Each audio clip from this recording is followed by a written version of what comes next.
إزاي ممكن شبكة جواسيس صغيرة تكون هي السبب في انتصار إمبراطورية عظيمة؟ صلي على النبي واشترك في القناة ويلا بينا نبدأ.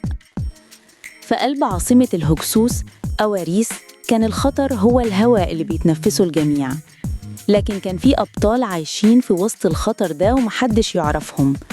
دول كانوا عيون وأذان الملك أحمس جوه قصر العدو.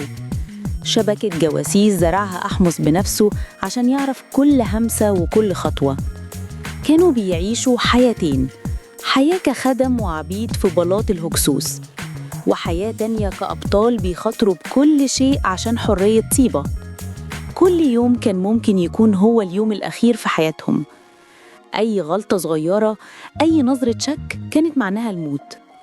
كانوا بيجمعوا معلومات عن تحركات الجيش ونقط الضعف في الحصون، لحد ما في يوم واحد منهم سمع بالصدفة أخطر سر.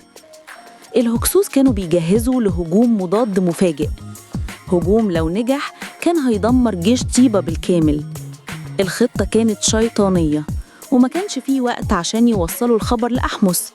كان لازم بطلنا ياخد قرار مصيري في لحظتها، يا إما يهرب بالمعلومات ويخاطر بكشف الشبكة كلها، يا إما يضحي بنفسه عشان يضمن وصول الرسالة.